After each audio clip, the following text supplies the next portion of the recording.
반갑습니다.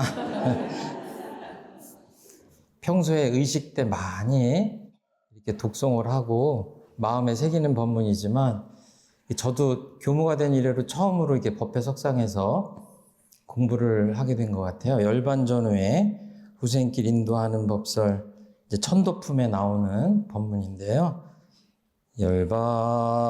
열반전후에 후생길 인도하는 법설 원불교 인연 영가시여 정신을 차려 부처님의 법문을 잘 들으소서. 이 세상에서 영가가 선악간 받은 바 그것이 지내간 세상에 지은 바 그것이요. 이 세상에서 지은 바 그것이 미래 세상에 또다시 받게 될 바 그것이니 이것이 곧 대자연의 천업이라.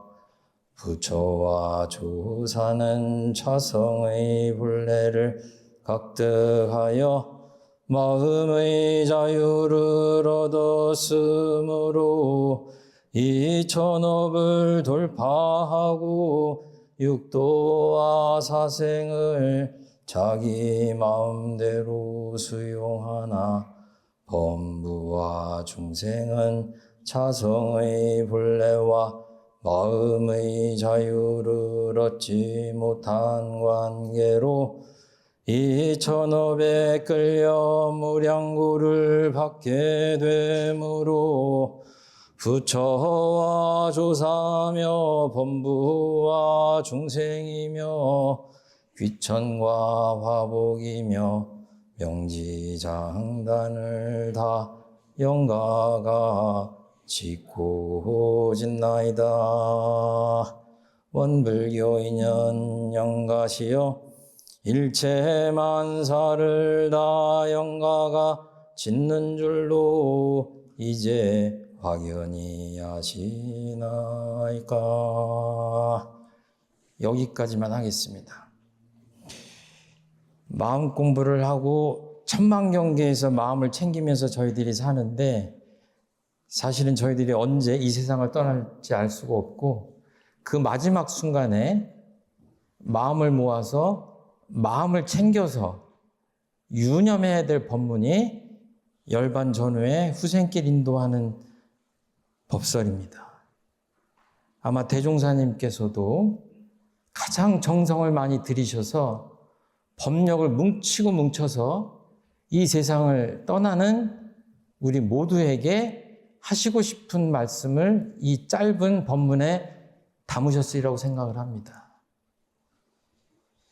제가 과문한 탓인지 몰라도 이렇게 직접적으로 사실적으로 명확하게 그리고 쉽게 또 그리고 친절하게 이렇게 인간 죽음 이후의 문제, 죽음을 당해서 어떻게 마음가짐을 하고 어떻게 마음을 챙길 것인지, 후생에는 어떻게 해야 될 것인지, 이런 것들에 대해서 이렇게 간명하게 표현한 어떤 종교적 문건 가르침이 있었는지 모르겠어요.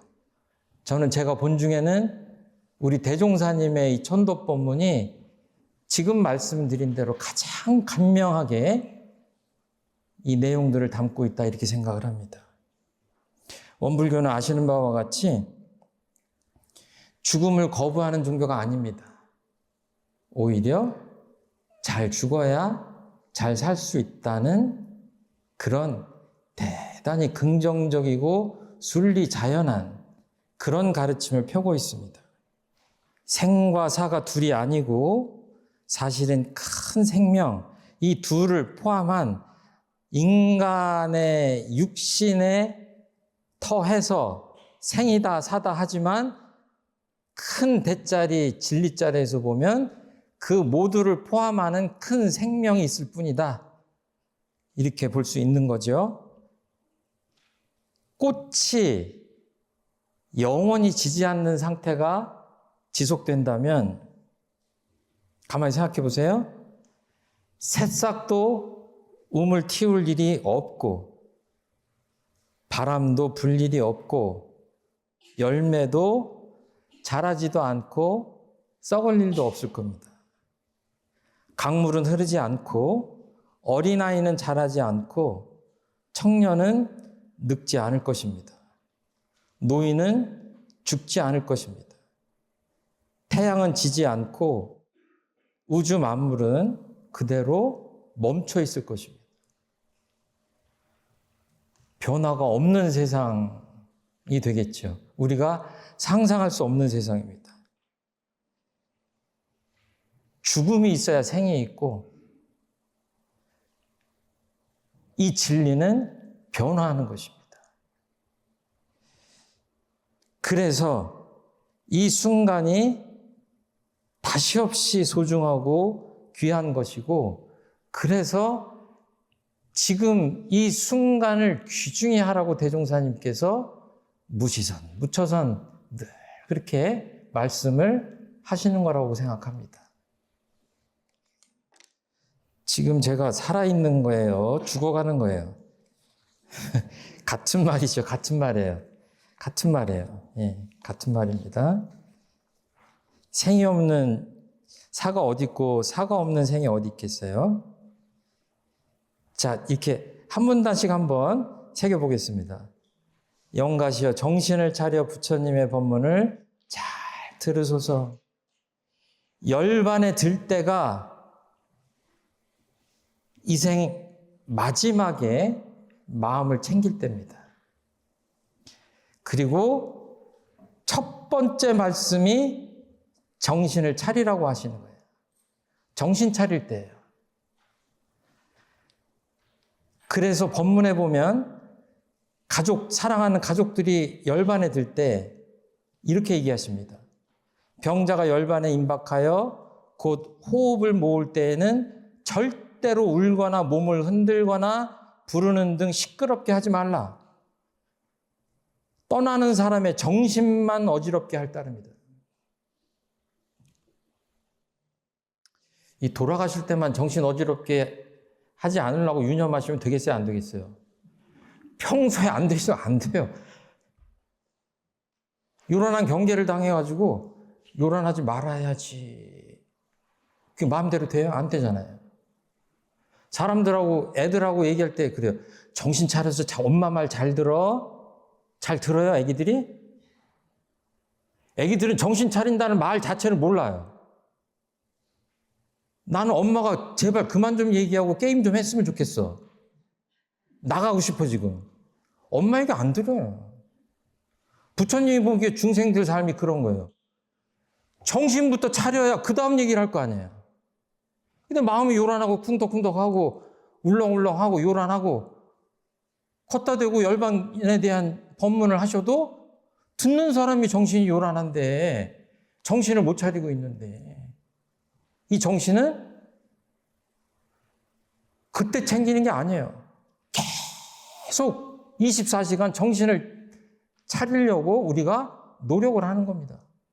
인류 전체가 이렇게 정신 차리는 노력을 하라고 하는 거는 좀 거창하게 얘기하면 개교의 동기예요. 정신개벽하라는 얘기가 뭐예요? 정신 차려서 살자는 얘기예요. 잘못하면 우리 전체가 불행하게 생겼으니까. 개인으로 따지면 뭐예요? 내가 이 생에서 이 몸을 벗어날 때 정신 차리는 거예요. 그러니까 마음 공부라고 하는 거는 정신 차리는 공부예요. 그리고 놀랍게도 이게 영가시여 하고 하니까 천도법문이지 영가시여를 빼고 나면 뭐예요? 그냥 법회 때 하시는 말씀이에요. 살아있는 사람, 죽어가는 사람, 죽은 사람에 대한 구분이 있으세요? 없으세요? 거의 없으세요. 같아요. 그 메시지가. 살아서나 죽어서나 죽어갈 때나. 그리고 이제 앞으로 지금 공부를 한 대목에 대해서 당부를 드리면 지금 이 법문은 다른 법문하고 마찬가지로 옆에 있는 사람이나 가족이나 주변에 돌아가시는 분을 위해서 하는 법문이 아니라 나를 위해서 지금 하시는 법이다. 이렇게 생각하셔야 돼요. 그러니까 지금 무슨 영가시여 그러면 거기 지금 누구를 집어넣어야 되죠? 이 나를 집어넣어야 돼요. 예. 자, 이 세상에서 영가가 선악감 받은 바 그것이 지내간 세상에 지은 바 그것이요. 이 세상에서 지은 바 그것이 미래 세상에 또다시 받게 될 바 그것이니. 계속 그것이니 그러죠. 자, 수수께끼. 그것이 뭡니까?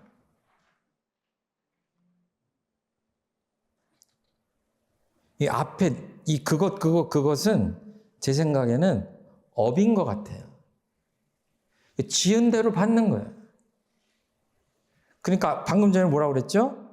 내가 뭔가를 받고 있다 그러면 어떻게 생각하면 되죠?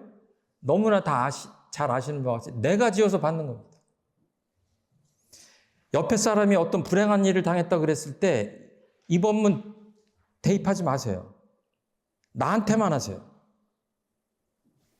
우리 공부는 좀 소승적일 필요가 있습니다. 이것이 곧 대자연의 천업이라 뭐예요? 누누이 얘기하시죠. 가는 것이 곧 오는 것이 되고 오는 것이 곧 가는 것이 되고 주는 사람이 곧 받는 사람이 되고 받는 사람이 곧 주는 사람이 되는 것이 이것이 만고의 변함없는 상돈이라. 인과품 1장이고 이 말을 바꾸면 대각의 내용이에요. 인과의 이치를 깨달으신 거예요. 짓지 않은 것은 받지 않고 내가 지은 것은 반드시 받는다는 진리를 깨달으신 거예요. 평생 그 법문을 하시고 돌아가시는 우리들을 위해서도 마지막 순간에 이 메시지를 챙기라고 반복하시는 겁니다. 정말 억울한 일을 당했는데 어떻게 해야 되겠어요? 원망을 해야 되겠어요? 안 해야 되겠어요? 그 결정적인 순간에 원망하지 않는 겁니다. 내가 모르는 그 3세 인과로 이거를 받는다 하고 꿀꺽 삼켜야 돼요. 대산종사님은 감수불벌 달게 받는다. 원망하는 순간 다른 사람 탓을 하는 순간 뭐예요? 운명의 주인공은 누구예요? 내가 아닙니다. 인과 이치를 조금만 이렇게 적용하면 뭐예요? 원망할 것이 없고 말을 바꾸면 원망할 수가 없어요. 이 진리를 깨달으면. 그렇게 생겼기 때문에.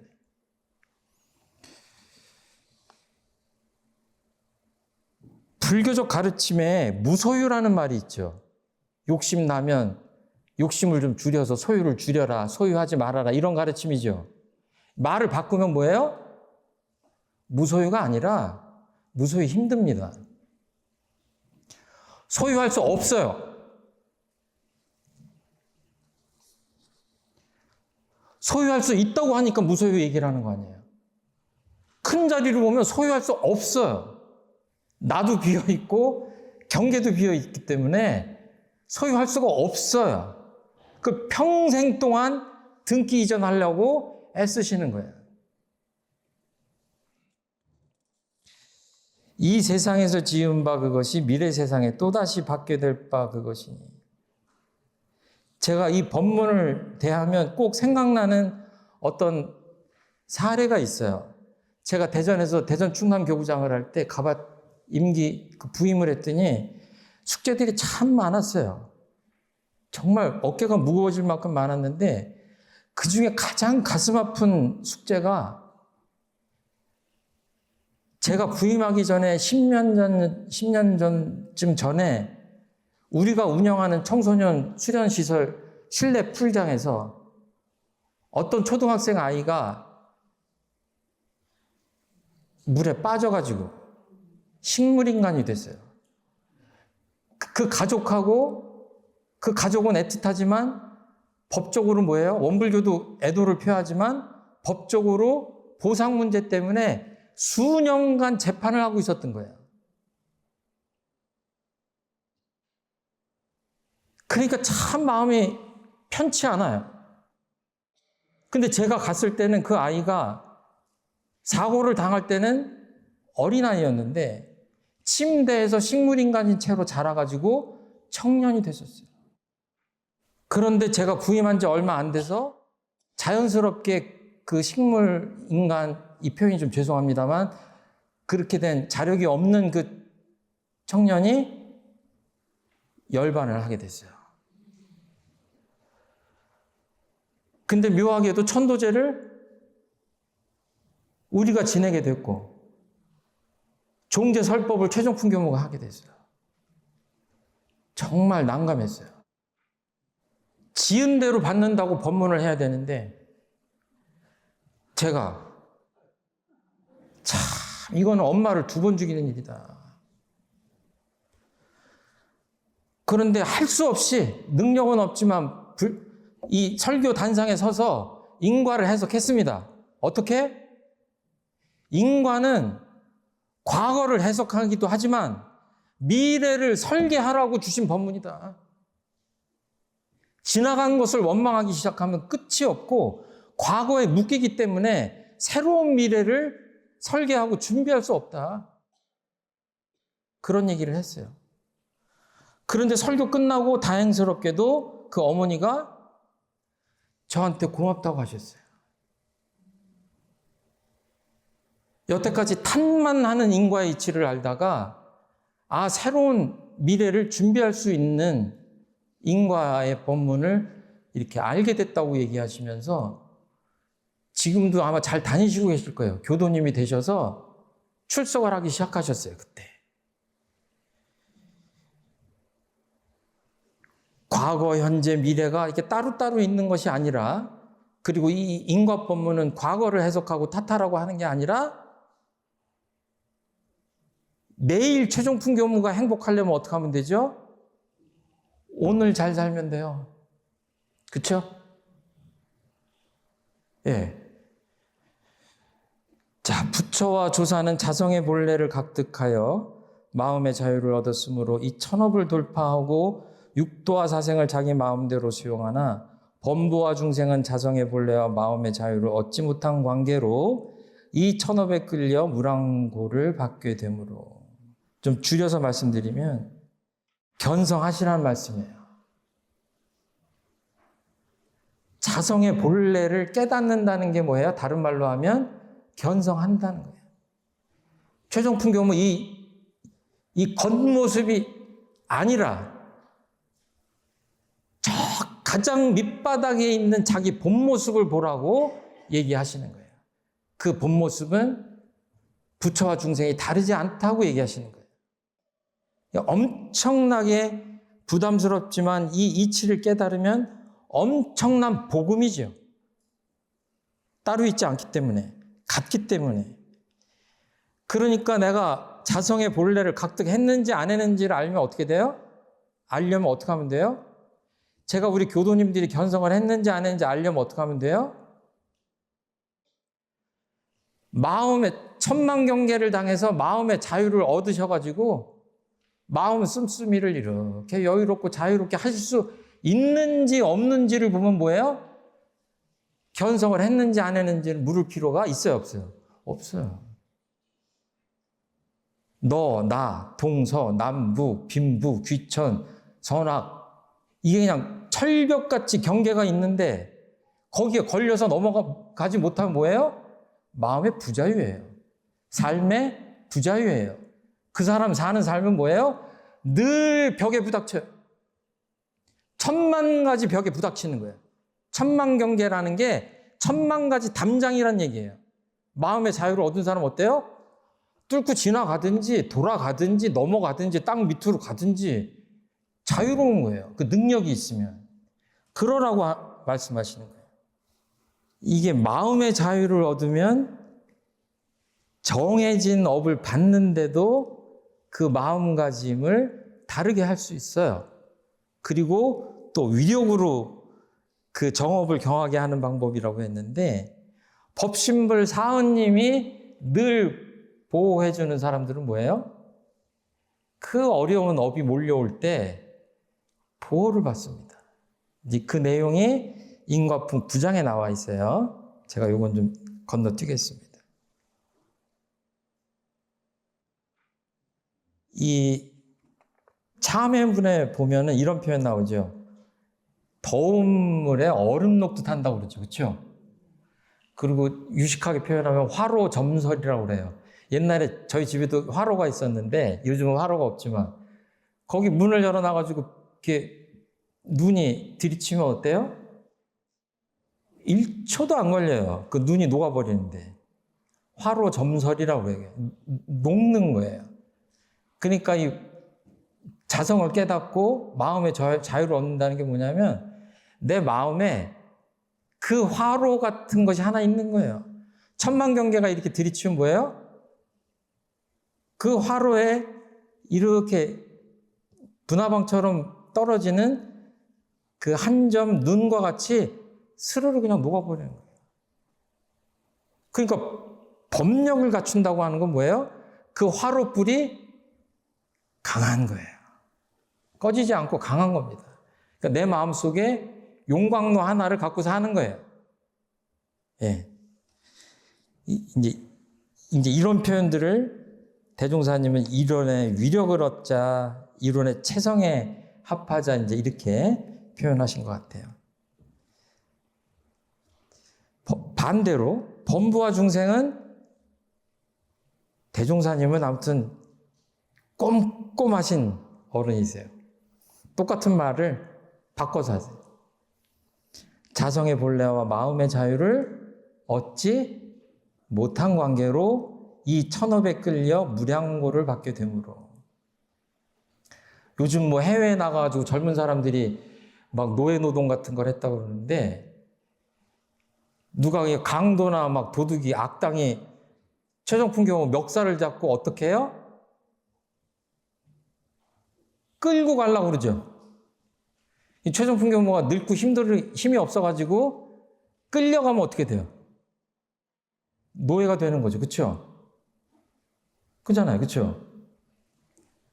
끌려가지 말아야 돼요. 애착, 탐착, 원망하는 원착, 이런 것들에 끌려가는 순간 무량고를 받게 된다. 그러니까 늘 저희들이 마음 공부한다는 것은 내 마음이 어디로 향하고 있는지를 보고 있는 거잖아요. 법당문 나가시면서 내 마음이 어디로 가는가 했을 때 가끔 가다가 뭔가에 끌려간다 그러면 뭐예요? 개교의 동기에서 노예생활이라고 표현하셨죠. 물질에 끌려가면 물질의 노예생활이라고 이렇게 표현했어요. 끌려가면 내가 주인은 아니에요. 끌고 가는 사람이 주인이잖아요. 그렇죠? 끌려가지 말아야 된다.